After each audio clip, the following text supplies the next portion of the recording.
Seja muito bem-vindo ao especial de Natal do Portal Canção Nova. Tempo de esperança, de renovação, de celebrar o amor que se fez carne e habitou entre nós.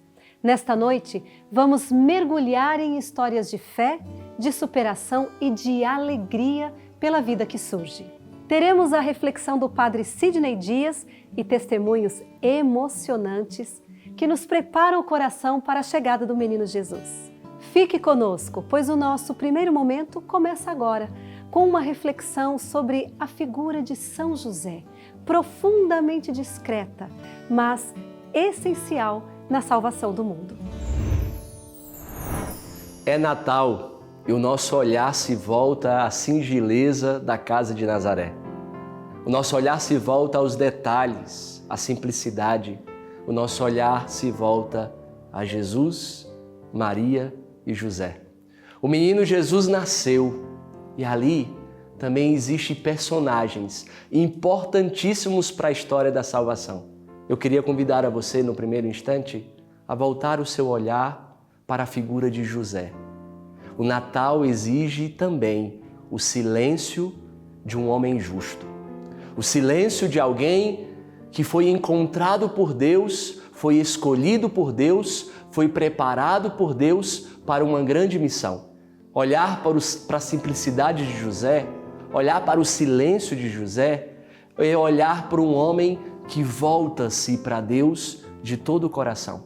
Vejam, meus irmãos, José tinha planos, tinha sonhos. José projetou a sua vida. José era judeu e para um judeu a sua descendência numerosa era sinal da bênção de Deus. José desejava viver do trabalho de suas mãos e tudo o que ele projetou, tudo o que ele sonhou foi invertido nos planos de Deus. O que aconteceu foi o contrário daquilo que José pensou. Meus irmãos, na nossa vida muitas vezes é assim. Nós preparamos planos, nós sonhamos no início de um novo ano, nós fazemos projetos, metas, e no final daquele ano nós percebemos que tudo que a gente projetou, tudo aquilo que nós sonhamos, Deus inverteu a situação e colocou outros planos na nossa vida. Assim, nós queremos dizer que os planos de Deus são sempre melhores do que o nosso. Por que eu digo isso? Meus irmãos, a figura da adoção de José foi escolhido para ser o pai adotivo de Jesus. A preciosidade e o tesouro de um Deus encarnado pela descendência de um homem. E veja, a descendência do rei Davi, recebida por Jesus, não veio de Maria, que é a sua mãe que gestou no ventre, mas veio de José, que gestou no coração. É a força da adoção. A adoção é capaz de gerar também. O coração é capaz de gerar como um ventre materno. Assim, nós encontramos a figura de José e dizer que os planos dele não saíram conforme ele queria, mas os planos de José foram muito maiores a partir dos sonhos de Deus. É assim na nossa vida. A possibilidade de entrarmos no plano de Deus e adentrarmos as realidades que Deus quer para nós, que muitas vezes não é como nós entendemos, não é como nós compreendemos que seria e nem como nós planejamos. E aqui a pergunta é: como nós lidamos com aquilo que sai do nosso controle?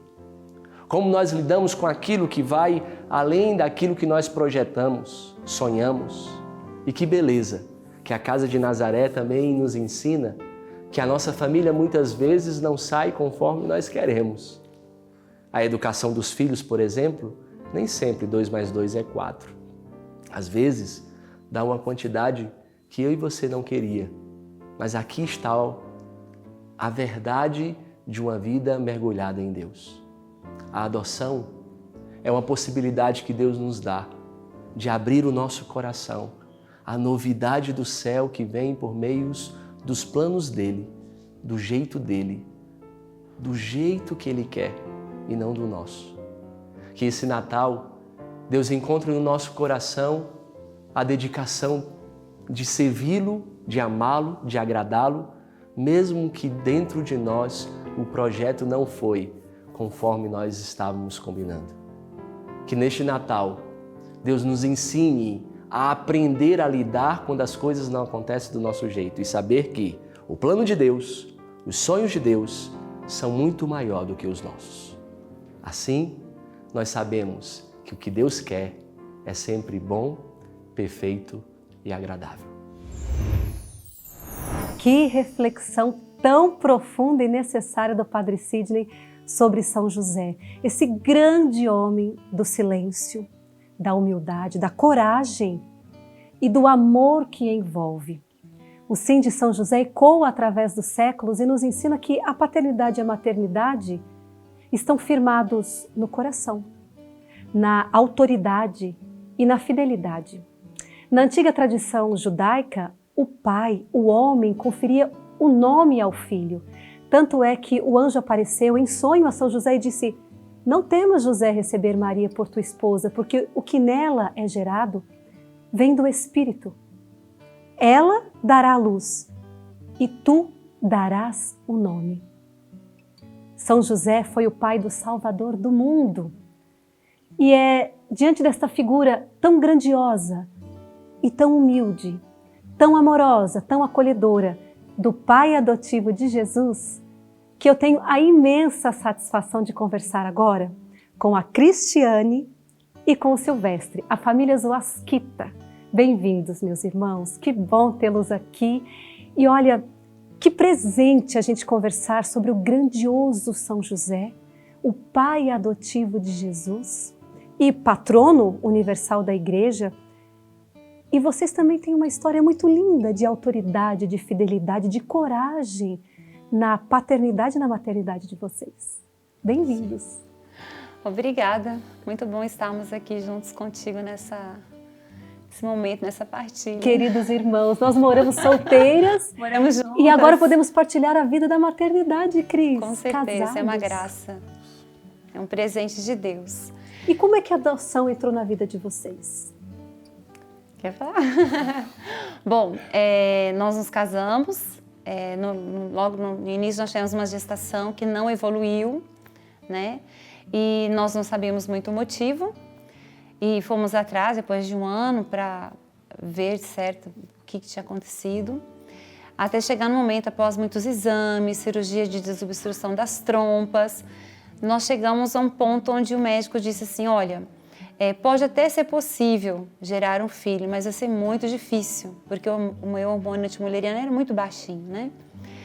E aí, quando você diz da fidelidade de São José, eu pude provar da fidelidade do meu esposo, com a graça do sacramento do matrimônio. Porque ele disse assim: nós nos casamos na alegria, na tristeza, na saúde, na doença, até para sempre, né? Então, se nós não podemos gerar naturalmente nossos filhos, nós podemos gerar pela adoção. E na época ele estava assistindo, editando um documentário sobre adoção, né, amor? Você pode falar? Na época eu estava fazendo um trabalho com a Renata Vasconcelos, né, a nossa irmã, repórter, né, que estava na ilha de Marajó, né, com toda aquela realidade que acontece lá, que muitas pessoas já sabem, né? Não vamos entrar em detalhe. E ela voltava de lá com esse material. E eu assistindo, editando, eu me identifiquei com um garotinho, né? Aí peguei, tirei um print e levei para casa. Falei: ó, Cris, esse menininho parece... Assim, ele não estava para adoção, mas me identifiquei com ele. Parecia com ele. Parecia comigo, essa criança, né? Então... ali começou todo esse trabalho comigo, com a Cris e com a Renata.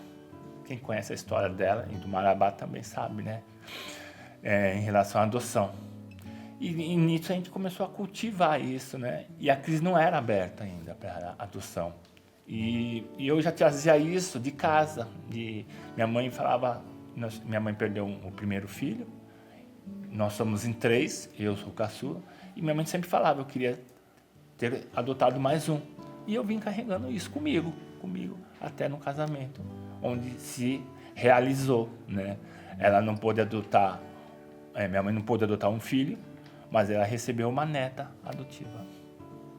E foi essa experiência, né? Essa força do sacramento do matrimônio, né? Dessa fidelidade que o nosso coração foi se alargando. Né? Que o meu receio era assim, mas meu Deus, a gente sonhávamos em ter 3 filhos, né? Tá faltando um ainda, né, Maria? Um já tá no céu, né? E temos a Glória Maria, mas assim, o nosso coração foi se alargando, mas o meu temor era, e como ficariam os irmãos, né? Como que seria os irmãos em adoção, né? Eu tinha esse tabu, né? Mas depois quando você vai adentrando, abrindo o coração, você vê que esse amor, ele brota assim, naturalmente, né? A maternidade, ela brota, ou a paternidade, ela nasce com muita naturalidade no nosso coração. E os desafios iniciais, Cris, quando a Glória chegou na vida de vocês? Os desafios porque toda vocação, ela requer uma oferta. Toda vocação. Quando a Glória chegou na vida de vocês, a paternidade e a maternidade se tornaram possíveis. Mas não necessariamente fácil, como qualquer outra paternidade e maternidade.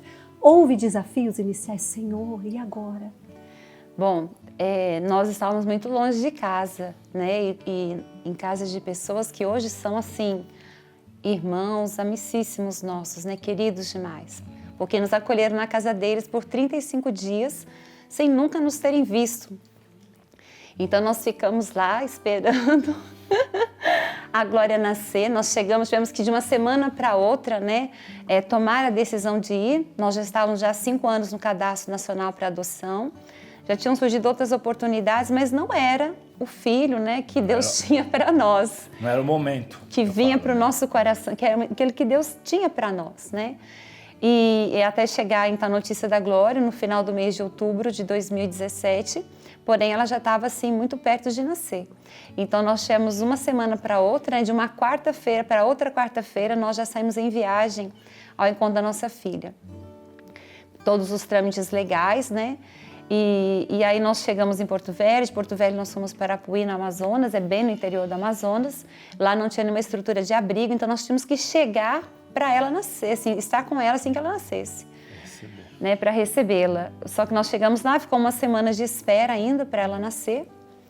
E foi um tempo assim que Deus foi preparando o nosso coração, né? A angústia da espera, né? Foi o alcance do amor, até onde o amor chega, até onde o amor vai. Eu falei, Senhor, que loucura, do né? Do interior da província de Cachoeira Paulista ao Amazonas.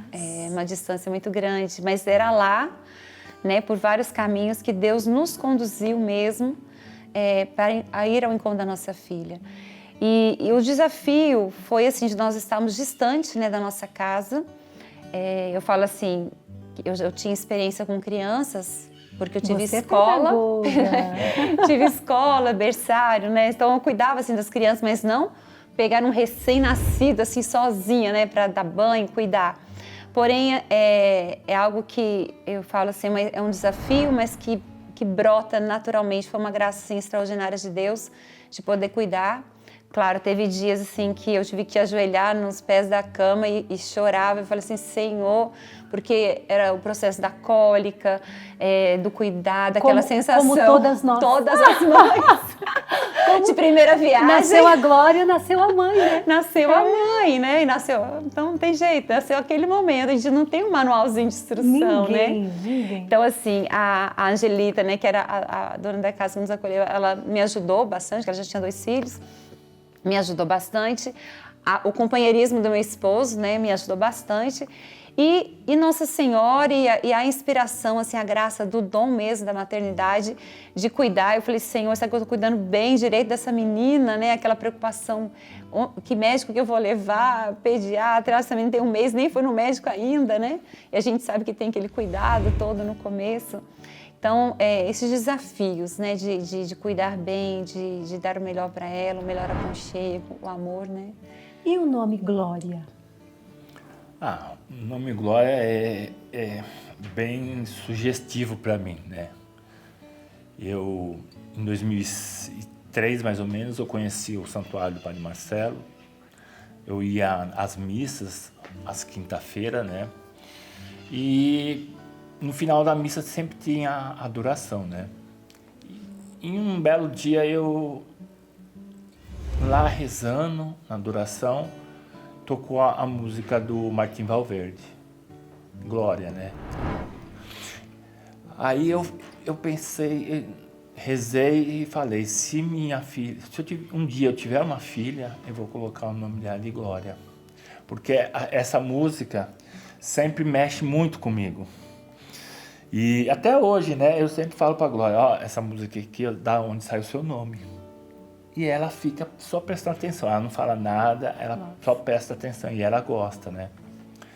E Maria foi onde eu consagrei a Nossa Senhora. Eu falo que o nome dela é Glória a Deus, em louvor a Nossa Senhora. Porque eu entrego a cada dia ela a Nossa Senhora, né?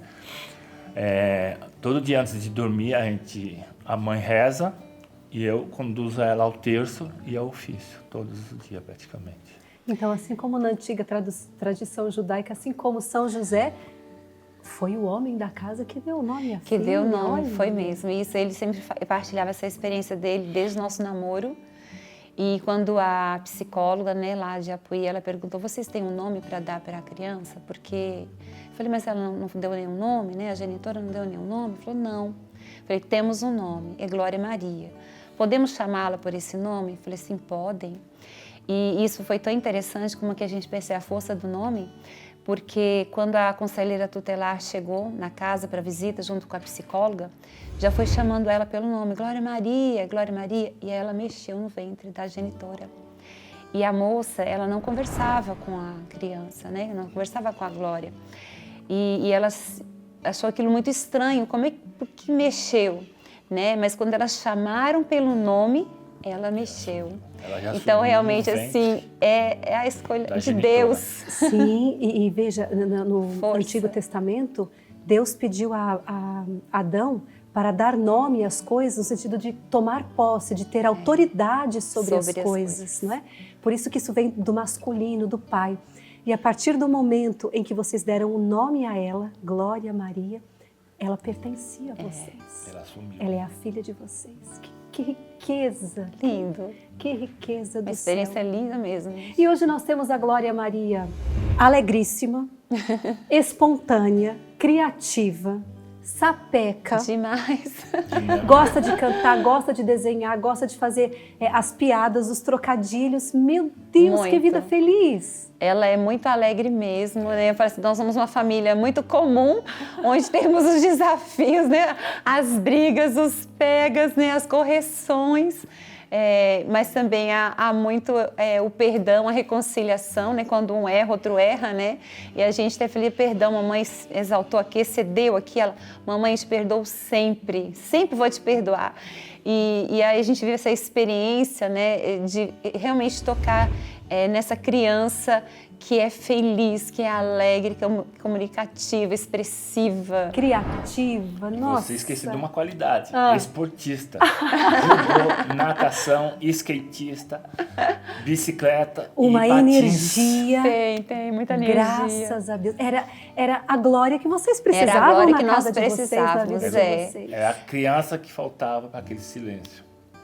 Olha, eu louvo a Deus, meus irmãos, por conhecê-los, por conviver com a Glória, né? E a gente poder partilhar tudo isso nossas filhas. Com quem nos assiste agora, as nossas filhas estudam juntas, né? E poder transbordar este amor, este imenso amor. Com vocês, eu gostaria de encerrar, nós podemos dizer como a Virgem Maria, o Senhor fez em mim maravilhas e santo é o seu nome. Muito obrigada por esta partilha que encheu o nosso coração. O povo que andava nas trevas viu uma grande luz. O Natal também nos ensina que para a luz brilhar foi necessário ter noite. E o povo que andava nas trevas não deixou que as trevas tomassem conta do seu coração e ficou passivos àquilo que estavam vivendo. É importante dizer que a esperança bíblica não nos deixa passivos. A esperança bíblica não nos deixa paralisados. A esperança bíblica vai sempre nos levando além daquilo que nós sentimos, além daquilo que nós choramos, além daquilo que nós sofremos. Meus irmãos, o Natal também nos ensina que a resiliência faz parte da alma do cristão. Ele mesmo disse, não nos enganou, ele mesmo disse que no mundo nós teríamos aflições, tribulações, mas coragem, pois eu venci o mundo. Nessa noite de Natal, o mundo foi vencido a partir da luz que veio clarear as nossas trevas. E as trevas, em muitos momentos, acontecem por meio da dor, da perda de um ente querido, de um acontecimento que foge do nosso controle e daquilo que nossas mãos conseguem alcançar.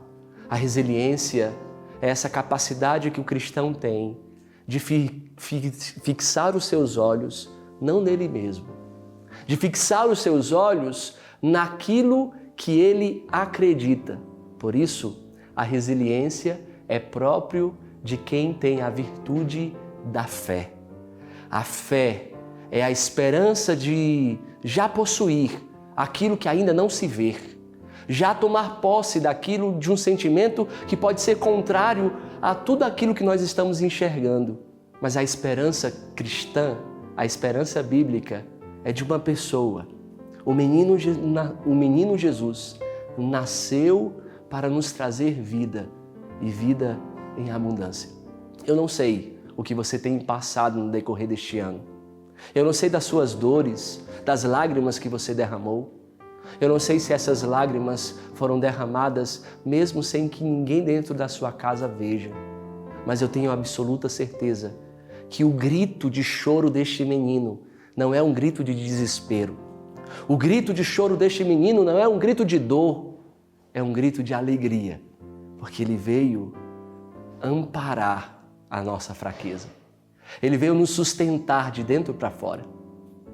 Quando nós passamos por uma situação complicada, quando nós passamos por uma situação de dor, de sofrimento, parece que o mundo vai desabar. Parece que aquele sofrimento reflete tudo que nós vivemos.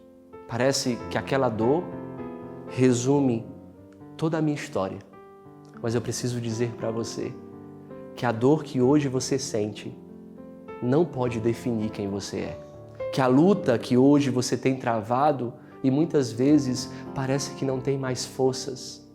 Eis que chegou a noite, onde as nossas forças são restauradas. Nós somos levantados pelo menino Jesus que veio nos trazer a esperança.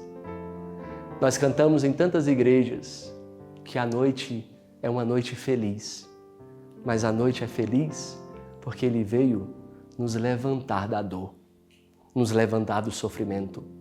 Abatimentos nós temos, mas desânimos nós não podemos ter. A noite de Natal é uma noite para aclarear, para iluminar.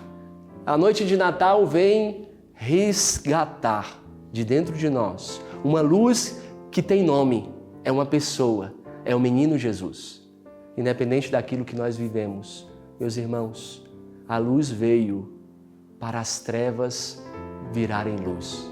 Que a sua treva, que a sua dor, que o seu sofrimento possa hoje ser iluminado pela beleza e a alegria de um menino Jesus que vem nos trazer esperança. Ele é a nossa esperança. Ele é a alegria. Ele é o brilho do nosso olhar, porque Ele é o sorriso do nosso rosto.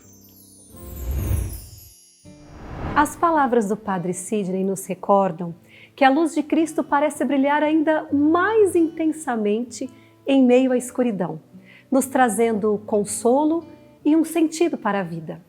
O Natal é a certeza de que não estamos sozinhos em meio ao sofrimento.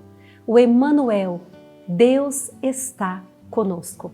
E é por isso que eu tenho a grata satisfação de receber agora a Angélica e o Emerson, a família Câmara, para dividir um pouco com a gente essa experiência do Deus conosco, o Deus vivo, encarnado, em meio ao sofrimento. Vocês são um grande exemplo de resiliência E eu gostaria que vocês partilhassem conosco como foi. Já vou direto ao assunto. Como foi perder um filho pequeno? Um filhinho tão amado e esperado. E de forma tão inesperada e rápida.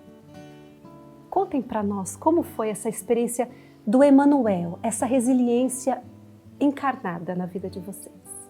Logo que você começou a falar, né, desse Deus Emanuel, desse Deus conosco, já me veio à memória as palavras do nosso amigo, né, Padre Paulo Ricardo, quando ele falou do grande amor de Deus, né, ali, com as palavras dele, e foram bem essas.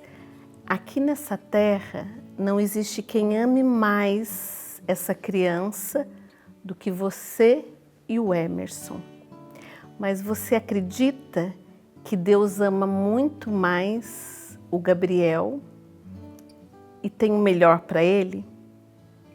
Então, essa palavra do Padre sempre ressoa muito forte em nós, desse grande amor de Deus que tinha e tem e sempre terá o melhor para mim, para o Emerson e para a nossa família, para toda a Canção Nova, para você, né? E como se deu a questão de saúde do Gabriel? O Gabriel, ele nasceu normal, nasceu em Cuiabá, mas recebemos a notícia da gestação da Angélica quando estávamos em outra missão em Portugal, e para nós foi uma boa notícia, por isso do nome Gabriel, o anjo que porta uma boa notícia. Para nós foi uma boa notícia retornarmos para o Brasil e irmos para a missão de Cuiabá.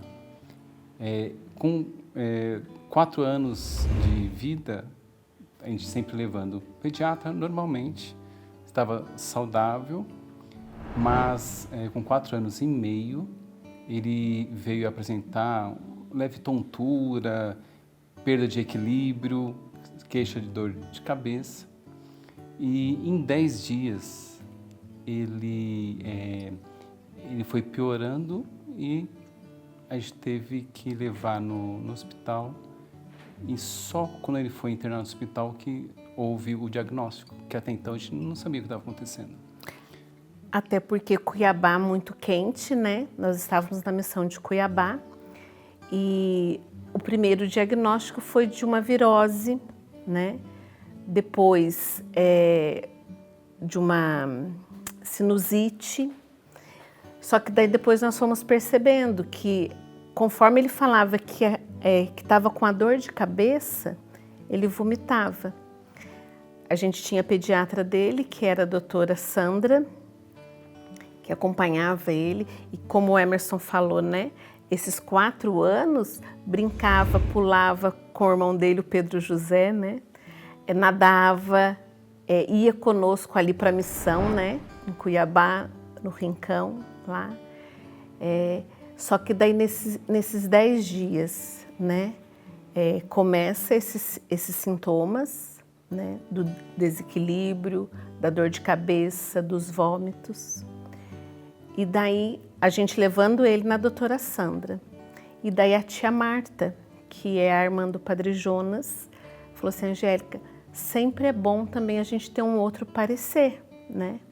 E daí no que ela falou, eu peguei e falei assim: tia Marta, eu vou levar então na doutora Ana Lúcia, que é uma irmã de comunidade nossa, do 2º elo, mas ela atendia o povo, mas o povo, né, ali que ia nos eventos, né, quando ia lá nos eventos. E daí quando a gente levou, a doutora Ana Lúcia pegou um livro grosso, assim, e eu falando de todo, né, os sintomas do que a gente tinha observado. Daí ela falou assim: ó, você vai levar o Gabriel no neuro, né? E daí ali começou, né? A gente fez o jejum que o médico pediu para ele fazer o exame e tudo, e daí foi lá para o hospital, né, meu bem? Inclusive o exame que o médico havia pedido era a tomografia. Ele tinha 4 anos, então tinha que ser com sedação, porque a criança não para, né? E só que a pressão dele já estava muito baixa. Baixa, né? E E os não daria batimentos. não tinha como dar sedação sem ser num ambiente hospitalar, né? Então, numa clínica, ou não tinha como. Foi quando a gente deu uma crise de dor de cabeça muito forte. Foi quando demos entrada no hospital, no pronto atendimento, e a doutora Sandra estava como plantonista nesse Foi no dia. Hospital Santa Rosa de Lima, e daí a gente vendo essa mão da Divina Providência, essa mão amorosa que nos conhece, conhecia o Gabriel, né? Quando a gente chega lá, quem que está no pronto atendimento? A doutora Sandra, né? E daí a hora que deu o diagnóstico, né?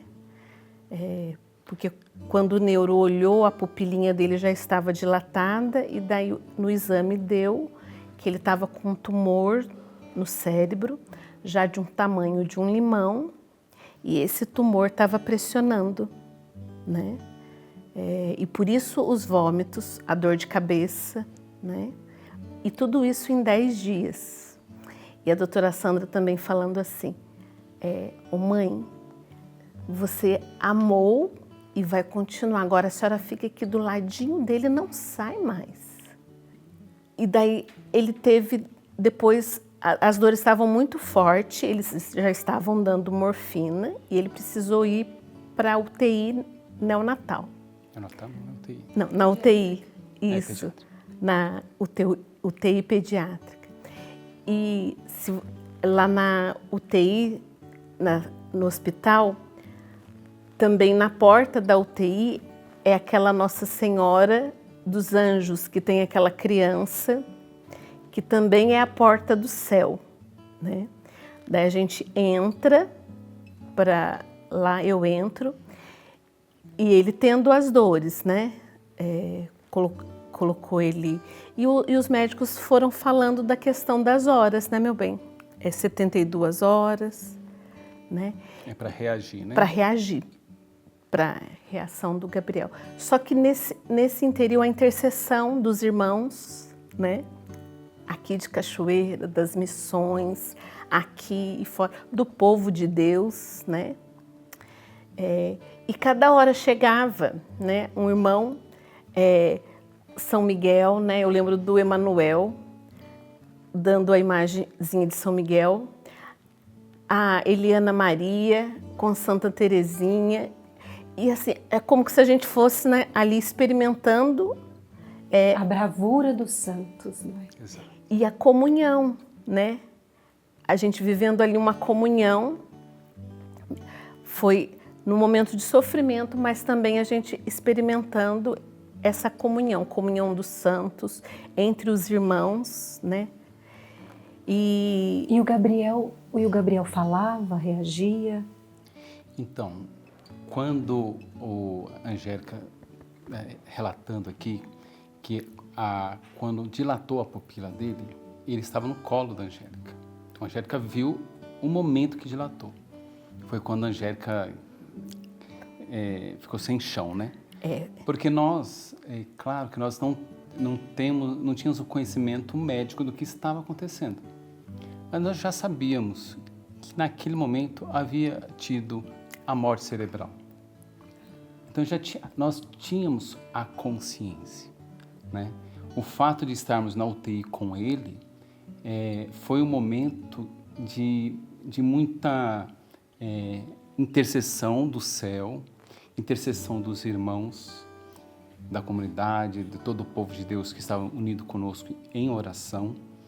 Mas foi uma experiência, foi uma graça muito grande, porque os irmãos que nos conhecem sabem que nós somos, o nosso temperamento, o nosso jeito de ser, não são pessoas assim fortes emocionalmente dizendo, né? Mas a graça de Deus foi muito grande, porque esse tempo de UTI que a gente ficou, né, foi para o quê? Para a gente experimentar o amor de Deus por nós, o amor de Deus pelo Gabriel. E a gente conversava com ele, você perguntou se ele reagia. Ele tinha reações no corpo, né? Do sistema nervoso. O médico falou, o médico, a enfermeira falou, não, isso aí é normal, é do sistema nervoso. Não é que ele está escutando, que está... Mas também na fé a gente acredita assim. Não é possível, ele estava inteiro. Porque assim, o corpo, a mente ou a parte do corpo talvez não estivesse reagindo. Mas também nós cremos que nós não somos só corpo. Nós somos corpo e alma, né? Então, como estava tendo uma comunhão de céu e terra lá conosco, a gente sentia a presença de um clima espiritual que fazia com que nós acreditássemos que o Gabriel, mesmo humanamente, talvez a audição dele não estava captando as palavras, mas a alma dele estava captando tudo aquilo que a gente estava transmitindo, comunicando para ele. E a gente comunicava o que para ele? Gabriel, se você sentir que Jesus está te chamando, que Nossa Senhora está te chamando, pode ficar tranquilo. Nós vamos ficar bem, porque nós acreditamos que Deus vai cuidar da gente. Se for o melhor para você, Deus vai cuidar de você também. Não se preocupe conosco, porque o céu é o nosso lugar. O céu é o seu lugar, o céu é o nosso lugar. Se você for e Deus tem um lugar para você, nós vamos nos reencontrar, né? Em Deus, nós vamos nos reencontrar. No amor, né? No amor. E é uma espiritualidade mesmo assim, encarnada, porque que mãe, que pai, imagina algum dia se despedir do filho assim, né? Normalmente nós pensamos nos despedir do filho, o pai levando a filha ao altar, né? No aeroporto, porque foi morar, fazer um intercâmbio. E mesmo assim, Deus está amando e salvando e presente, vivo e vencedor ali. Mesmo com todas essas realidades. E o Emerson trazendo... E não era assim, a gente gostava de assistir o filme de Santos, tanto com ele quanto com o Pedro. E a gente chegou a assistir dos pastorinhos, né? As crianças, Santa Maria Goretti, aquele filme também do Marcelino, Pão e Vinho. E lá eu fui conversando com ele também sobre isso. O Pedro escreveu uma cartinha, né, para entregar para ele. Então, eu fui conversando com visão de céu com ele. Eu lembro de uma mãe de uma aluna, né, da salinha dele também, que levou a fotinha de Santa Terezinha e ela colocou onde ficava o soro. Então, assim, a gente fez essa experiência, né? E quando o Emerson também falou que foi quando a pupila dele dilatou e que a morte cerebral, foi o momento mesmo que eu como que perdi o chão. E daí eu saí lá de dentro, e daí que o Padre Paulo veio, né? E disse aquilo, né? E daí foi o que me deu também força de levantar, voltar lá para dentro da UTI, né? E daí ele não sai mais. Eu me recordo, e foi uma grande lição para mim, porque eu não estava em Cuiabá, eu estava aqui em Cachoeira, quando vocês chegaram para semear o Gabriel, não é? Eu me lembro essa resiliência em vocês, né? De uma Angélica que conseguiu acalentar os irmãos que estavam ali e que depois pegou o caixãozinho branco. Eu estava bem de frente, você olhou para frente e fez. E foi até o cemitério, do centro de evangelização ao cemitério, olhando em frente. Isso sempre me marcou há anos. Eu nem era mãe ainda, né? Mas de ver como Deus é poderoso. O amor realmente, o amor ordena tudo, não é? O amor coloca no lugar. E hoje nós estamos aqui celebrando esta resiliência, essa graça. Não é? Nós falávamos sobre São José com a Cris e o Silvestre. São José, a semelhança de Nossa Senhora, a partir do século XVI, passou a ser venerado em suas 7 dores também. O homem que perdeu o menino Jesus no templo. O homem que viu que a espada de dor transpassaria o coração de sua esposa. São José, o grande São José, né? Mais uma vez presente. Pai adotivo e homem resiliente. Mas você falando de São José, eu trago assim, que o Emerson, ele faz aniversário no dia de São José. Os nossos filhos, né? Quase todos nasceram no dia 19, né? O Pedro José no dia 19 de julho, a Maria Clara dia 19 de setembro e o Rafael no dia 19 de junho. O Gabriel quase nasceu, eu senti as dores no dia 19 de abril. E o Gabriel veio nascer no dia 20, mas as dores eu senti no dia 19. Mas Deus falando também, né? E ele mora com São José. Daí eu Que falo, riqueza. então, assim,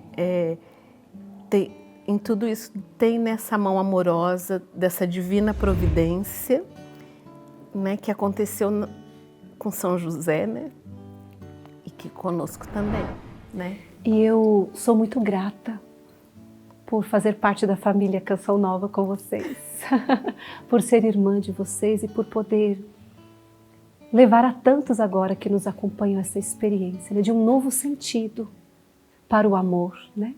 Num tempo em que a gente escuta de modo tão banal o que é o amor, né? O amor dói, né? O amor sangra, mas o amor, ele coloca tudo no lugar, né? Muito obrigada, meus irmãos. Deus seja louvado pela família, pela experiência de vocês. O Natal é a festa da espera que deu certo. É a festa da espera que chega para nos ensinar a esperar também. É interessante porque o povo de Israel esperava o Messias, assim como a Virgem Maria foi gestando. A partir da visita do anjo Gabriel, ela foi gestando dentro dela aquela espera do menino Deus que nasceria pelo seu fiat, pelo seu faça-se. O Natal também precisa ser uma ocasião de percebermos como nós temos esperado, como nós temos lidado com a espera nossa. Veja, a realidade do mundo que nós vivemos é uma realidade de um mundo que não sabe mais esperar. Tudo é muito imediatista, tudo é muito rápido. Eu preciso da resposta agora. E o que define um coração orgulhoso é um coração que quer as coisas do seu jeito, na sua hora e do seu modo. Muitas famílias vão sendo destruídas porque simplesmente não aprenderam a esperar. Não sabem o que é esperar. Ficam inquietos, ansiosos. E a crise de ansiedade vai muito além da doença. Sim, claro, existe a patologia física, mas também existe o vício de querer as coisas na nossa hora. O Natal nos ensina que essa espera, ela sempre amadurece o nosso coração. O que nós não podemos esperar, quando nós não aprendemos a esperar, nós não temos como possuir o que nós esperamos. E veja, todas as vezes que nós esperamos e maturamos isso dentro de nós, quando recebemos o tempo e a espera acabou, me parece que o prêmio que nós recebemos é muito maior do que aquilo que nós desejávamos. Foi assim na vida da Virgem Maria. A Virgem Maria foi aquela menina de aproximadamente 14 a 15 anos, que sem entender o que Deus teria para ela, disse, faça-se. Ou seja, eu não compreendo, eu não sei como que Deus quer agir, mas eu confio. Muitas vezes, irmãos, nós não sabemos esperar porque, infelizmente, nós deixamos de confiar. E quando falta confiança, infelizmente, é porque nós não experimentamos a força daquele que confiamos. Natal é tempo de aprender a esperar. Por isso que é necessário olhar para dentro de nós e percebermos como está a nossa espera. Como está o nosso coração orgulhoso que quer as coisas do nosso jeito, na nossa hora. E essa é a renovação que nós pedimos nesse Natal, diante da espera. Como você tem vivido? Pacientemente ou a partir de um desequilíbrio que faz você ficar até mesmo de mau humor? Tantas pessoas que não conhecem, não sabem o que é esperar e quer as coisas para ontem, né? Quer as coisas para amanhã e ficam irritados. Brigam até com as pessoas que não tem nada a ver com aquilo que é o motivo da sua espera. Hoje, olhando para a figura de Maria, nós percebemos que a espera ela vai crescendo e amadurecendo o coração com a simplicidade de pelo menos confiar. As coisas não estão do meu jeito, da minha forma. E sempre que as coisas não estão da minha forma, do meu jeito, eu fico inquieto de dentro para fora. E quando as coisas não estão ordenadas dentro de nós, infelizmente, o que é externo vai sendo destruído. Tantas pessoas que sonhavam em engravidar, mas no tempo de Deus, Deus mandou um filho que foi a bênção de toda a casa. Aprendamos a esperar, porque os planos de Deus sempre são melhores do que o nosso. Às vezes, Deus ainda não enviou aquilo que você espera, porque o nosso coração não está pronto para beber e saborear de tudo que Deus quer nos dar. E no último momento deste especial de Natal, nós vamos celebrar a bênção, o milagre do nascimento. Como nos disse o Padre Sidney, o grande motivo de toda a espera é a chegada de Jesus. E é por isso que eu recebo agora a família Teodoro, a Kátia, que está aí toda linda, redonda, cheia de vida, e o Tiago. Bem-vindos, meus irmãos. Obrigada. Você está cheia de vida, olha aí. Maria Tereza, as portas, 38 As portas, semanas. 38. Vai dar tempo, né? Algumas perguntas. Calma, Maria Tereza, a gente tem que terminar a gravação primeiro. E olha, para nós é muito especial recebê-los, porque nós estamos falando da espera, do júbilo, da vida do milagre que acontece, do nascimento. E você, Kátia, viveu uma experiência com o Tiago muito interessante, porque vocês não conseguiam engravidar de acordo com o que planejavam. Sim. Mas foi a encarnação do Verbo, a palavra, né? Jesus, palavra, que deu todo o norte e que fez assim a libertação, digamos assim, que abriu as portas para que hoje vocês tivessem o Matias, a Catarina e agora a Maria Tereza. Conta pra gente. É isso mesmo. Nós nos casamos em 2019 e... 2016. Nós estamos grávida. Não, grávida. 2016 e foram 6 anos nessa tentativa, né? Então, porque a gente se casa querendo construir uma família. E eu lembro que quando alguém falava, né, a família Teodoro, aí eu ficava assim, não, nós não somos uma família, nós somos um casal. Porque dentro de mim era tão difícil não ter aquela criança que eu negava tudo que vinha, assim. Então, eu nem gostava que chamassem de família, e chegou um ponto que eu começava a ver uma grávida, eu já não queria mais passar nem perto. Porque os anos foram passando, aquela dor foi aumentando. E eu lembro que eu tinha uma dor tão grande que eu falava, meu Deus, eu sinto saudades de alguém que eu não conheço. Eu sinto saudades de uma pessoa que eu não sei quem é. Me dá essa pessoa, porque é um buraco muito grande dentro de mim, né? E a gente procurava especialistas, médicos, muita oração, né? Todos os irmãos vinham e falavam, eu tô rezando por você. E aquilo chegou um ponto que a gente já estava cansado, né? Tanto de procurar um médico e que o resultado sempre era o mesmo. Vocês não têm nada, logo você engravida, você é jovem, você também, relaxa. É isso, vocês têm que relaxar.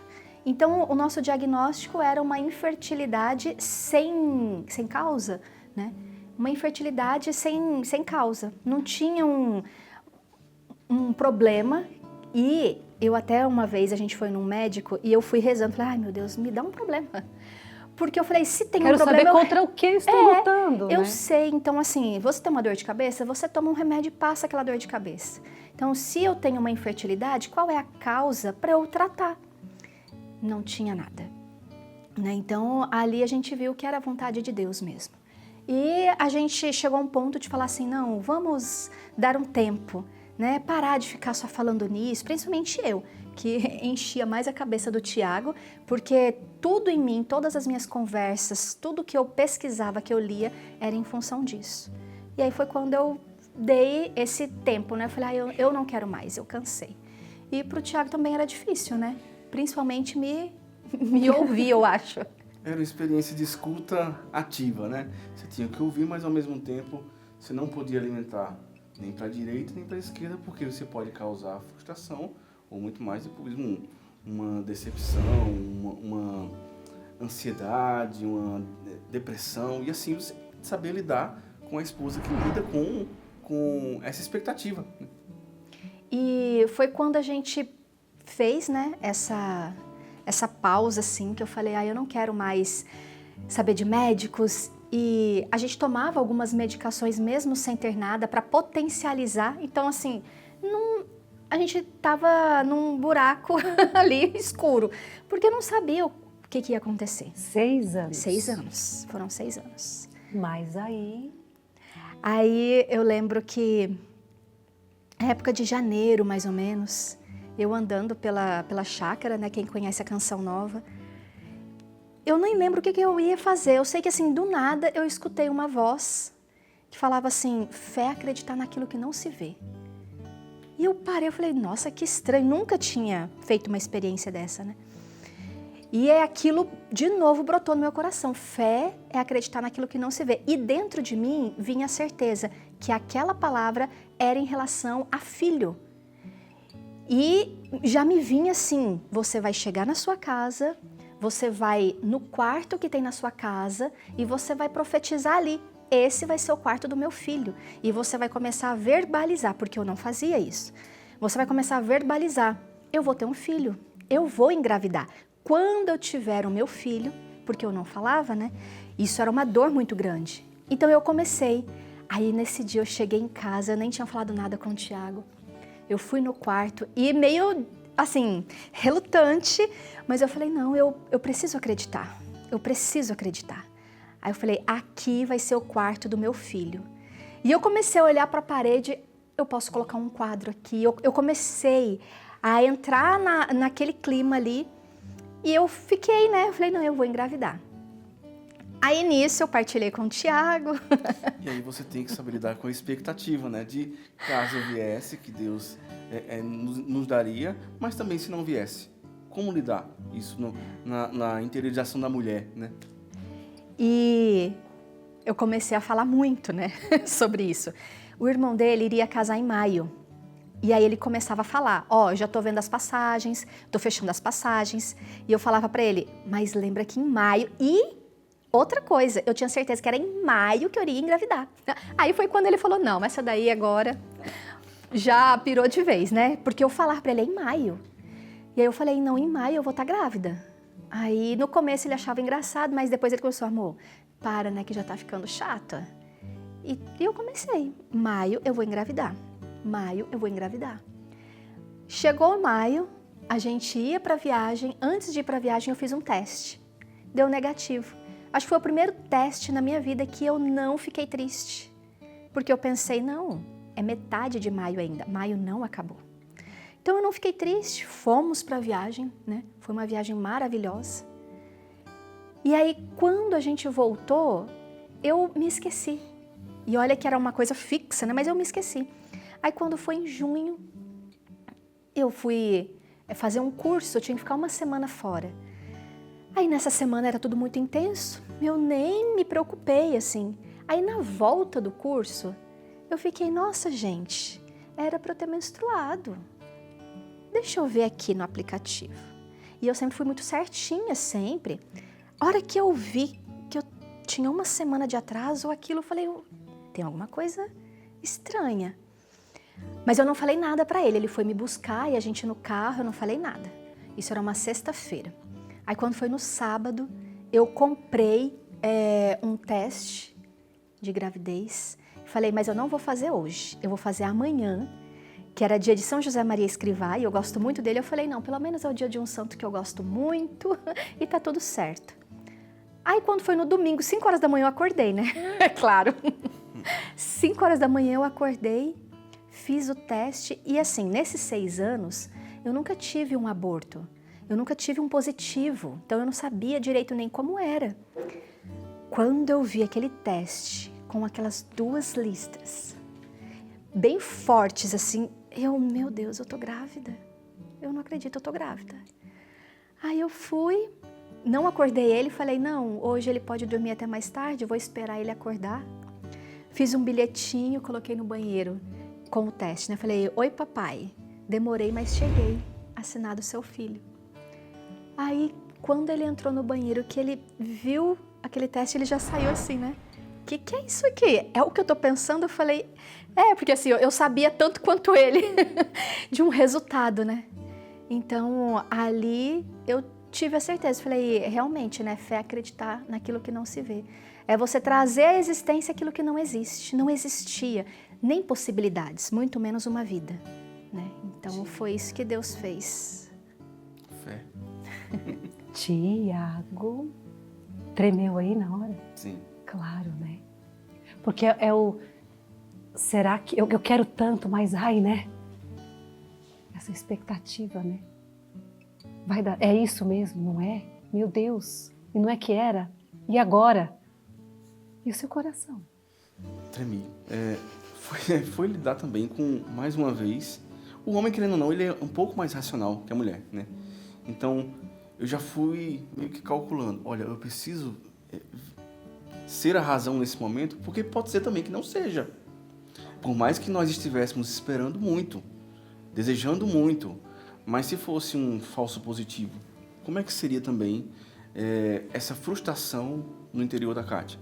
Então, quando ela me falou, né, peguei o teste, que eu vi o bilhetinho, né, eu saí do banheiro sem entender, porque eu também nunca tinha visto um teste de gravidez. Eu perguntei o que era, né?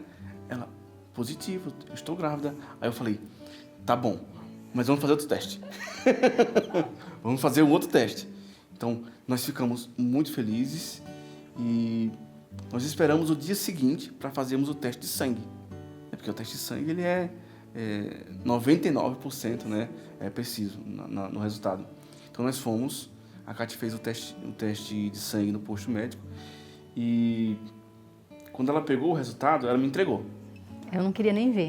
Aí eu selei e você vê o resultado. Aí ficou do lado no carro, olhando pro outro lado. Eu peguei, abri o envelope, só que também eu nunca tinha lido um teste de gravidez, né? Aí eu fui ler desde o início, né? Posto médico, Padre Pio, né? Aí quando ela bateu o olho... Eu tô grávida.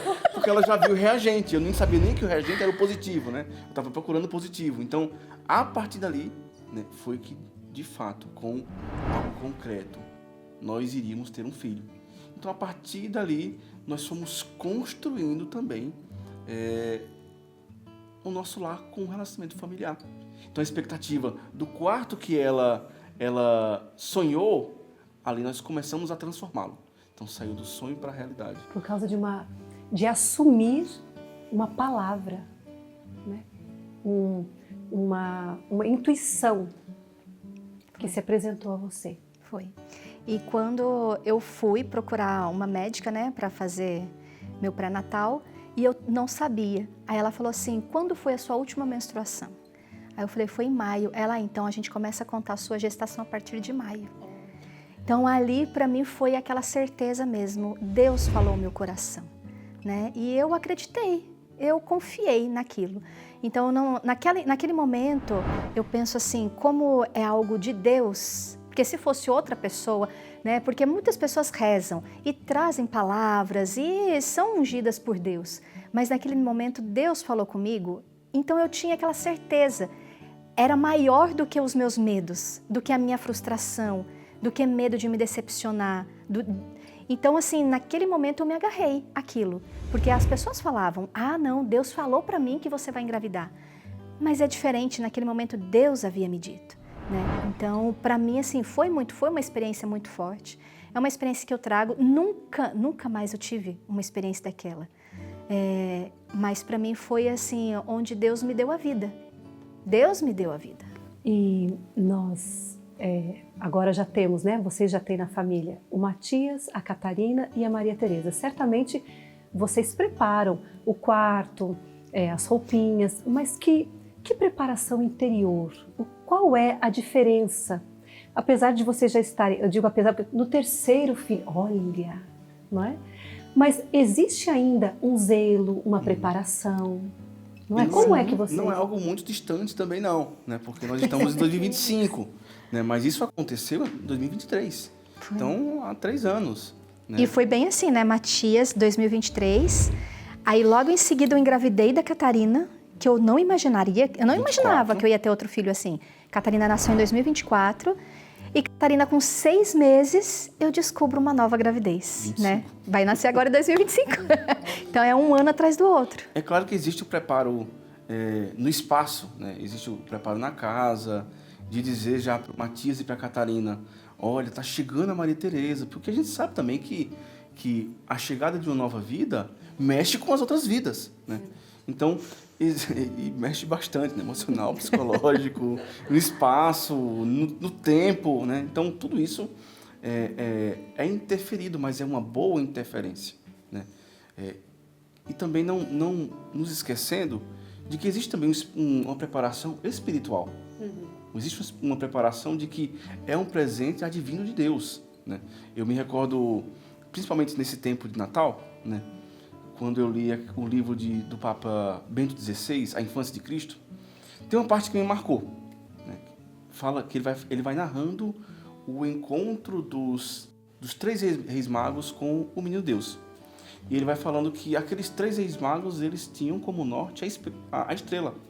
E a estrela iluminava o local onde Cristo estava. Mas o Papa Bento, ele, né, com sua sabedoria, ele inverte o processo, né? Ele fala, não era a estrela que iluminava Cristo, era Cristo que iluminava a estrela. A luz não advinha da estrela, a luz era o próprio Cristo. Então, da mesma forma que nós pegamos a fé, né, a preparação, ao encontro, mas não é a gravidez pela gravidez, a criança em si pela criança em si. Mas é Cristo que nos iluminou, a partir da nossa fé, de que é Ele quem dá. Então, a preparação é o próprio Cristo que nos prepara. Então, a partir dessas 3 crianças, desses 3 meninos Jesus, né, em nossa casa, em 3 anos seguidos, nós vivemos 3 natais, 3 presépios. E a preparação do presépio, que ela não é somente um período ali do advento até o nascimento, mas é uma constante preparação. Na sua casa você se prepara para o Natal. Mas como foi a preparação para a chegada desses 2? Mexeu com tudo. Nós mexemos com tudo em casa. É a mesma coisa. É a preparação para o menino que vem, mas é um menino que muda a história. E mudou a nossa história. E mudou a nossa vida. Não somente quando nasceu, mas a partir do momento que ele disse, a fé é a esperança no que não se vê. A partir da palavra dita, mas também ela concretizada na nossa vida. E o Verbo se fez carne e habitou entre nós. Muito obrigada, meus irmãos. Que riqueza e que lição para tantos casais que estão nos escutando, né? Porque, de fato, o filho não é um direito, né? Ele faz parte de um plano amoroso, de uma teia muito construída com sabedoria, Isso é providência divina, a sabedoria com a qual Deus comanda todas as coisas. E eu me alegro de poder constatar aí esse milagre, essa bem-aventurança na vida de vocês, a partir da palavra de Deus. Muito obrigada. Chegamos ao fim deste especial de Natal, uma noite de profunda reflexão e também de muita emoção. Eu agradeço os nossos convidados que partilharam suas vidas, trouxeram seus testemunhos que alimentaram a nossa alma. Navegamos por 3 temas de fundamental importância para o nosso Natal. Percebemos que o coração é capaz de gestar, de gerar. A adoção também faz parte dos planos de Deus para as famílias. Também é necessário saber viver com os sofrimentos, com as dores, com as lágrimas derramadas, e a resiliência faz parte da maturidade do cristão. É necessário também perceber que diante da espera nós temos a confirmação da vontade de Deus em nós e a esperança, que é uma pessoa, o menino Jesus, invadiu os nossos lares e nos devolveu o brilho do olhar. E que a luz do menino Jesus chegue ao seu lar, cure os corações, fortaleça os laços e renove a esperança. É um tempo de graça, é um tempo de profunda beleza. E em nome de toda a equipe do Portal Canção Nova, desejamos a você um abençoado Natal. Sobre você, sobre a sua vida, sobre tudo que você tem vivido, desça e permaneça a bênção de Deus Todo-Poderoso, Pai e Filho e Espírito Santo. Amém. Feliz Natal!